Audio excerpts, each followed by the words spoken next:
Age ரிலேட்டடாக வந்து பார்த்தீங்கன்னா உங்களுக்கு எண்டோமெட்ரியம் வந்து ரொம்ப வீக்காக இருக்குது, ரொம்ப தின்னாக இருக்குது அப்படின்னா ஈவன் ஸோ 30 இயர்ஸ்க்குள்ளே ஃபர்ஸ்ட் ப்ரெக்னென்சி, 35 இயர்ஸ்க்குள்ளே செகண்ட் ப்ரெக்னென்சி அப்படிங்கிறதே வந்து முட்டை வந்து சீக்கிரமாக வளர்கிறதுக்கான மருந்துகள் எடுக்கிறாங்க. இப்போலாம் ஓவிலேஷனுக்கான மெடிசின்ஸ் எடுத்திருப்பாங்க. நான் ஃபர்டிலிட்டிக்கும் நிறைய ட்ரீட்மெண்ட் எடுத்தேன், முட்டை வளர்ச்சிக்கெலாம் மருந்து எடுத்தோம். பட் என்னன்னு தெரியல, எனக்கு வந்து டாக்டர் வந்து டோனார் ஸ்பெர்ம் போக சொல்லிட்டாங்க. Ethnic Healthcare. Ethnic Healthcare.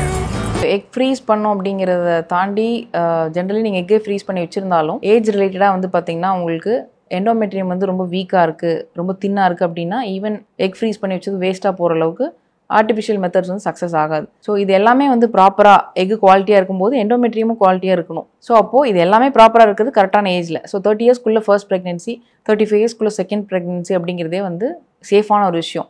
So அதையும் மீறி 40க்கு மேலே அப்படின்னு போகும்போது எக் ஃப்ரீஸ் பண்ணுறது கொஞ்சம் ஹெல்ப்ஃபுல்லாக இருக்கும். அதுலேயும் வந்து குறிப்பாக இந்த எக் ஃப்ரீஸ் பண்ணுறாங்க அப்படின்னா ஜென்ரலி வந்து யாருக்கு அட்வைசபிள்னு பார்த்தீங்கன்னா முட்டை வந்து சீக்கிரமாக வளர்கிறதுக்கான மருந்துகள் எடுக்கிறாங்க. இப்போலாம் ஓவிலேஷனுக்கான மெடிசின்ஸ் எடுத்திருப்பாங்க.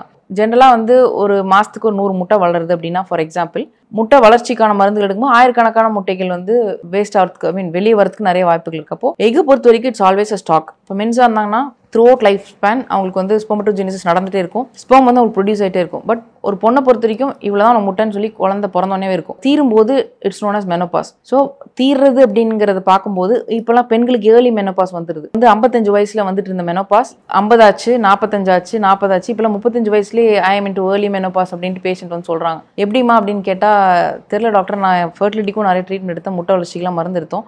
பட் என்னன்னு தெரியல, எனக்கு வந்து டாக்டர் வந்து டோனார் ஸ்பெர்ம் போக சொல்லிட்டாங்க, இல்லை டோனார் எக்கு போக சொல்லிட்டாங்க. ஸோ இந்த மாதிரி வந்து பார்த்தீங்கன்னா இன்றைக்கி உலகம் போயிட்டுருக்கு. ஸோ அப்படி இருக்கும்போது ஐ ஆல்வேஸ் அட்வைஸ் வந்து சீக்கிரமாக ஏர்லி மேரேஜ் பண்ணுறது ரொம்ப ரொம்ப நல்லது. இப்போ 21 22 அந்த டைமில் வந்து மேரேஜ் பண்ணும்போது இப்போ ஃபார் எக்ஸாம்பிள் பிறக்கிற குழந்தை நல்லா ஹெல்த்தியாக இருக்கும். ஏன் அப்படின்னு பார்த்தீங்கன்னா நமக்கு அதுக்குள்ளே கிரே ஹேர் வந்துடும். கண்டிப்பாக அந்த செல்லுக்குள்ளே நம்மளோட உயிர் அணுக்களுக்குள்ளேயும் அது ரிஃப்ளெக்ட் ஆகும். அப்போ இப்போலாம் இளநரை பிறந்த குழந்தை 4 வயசு குழந்தைக்கே கிரே ஹேர் இருக்குது அப்படின்னா லேட் மேரேஜ்னால பிறந்த குழந்தையாக கூட இருக்கலாம்.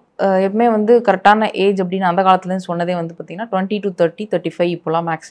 அதுக்கு மேலே நம்ம எக் ஃப்ரீஸ் பண்ணிட்டு 45 வயசில் போயிட்டு கல்யாணம் பண்ணிட்டு அந்த எக் எடுத்து நான் வைக்கிறேன் அப்படிங்கும்போது அந்த சூழ்நிலையில் நம்ம கர்ப்பப்பைக்குள்ளே இருக்கக்கூடிய எண்டோமெட்ரியம் எப்படி இருக்குங்கிறத பார்க்கணும்.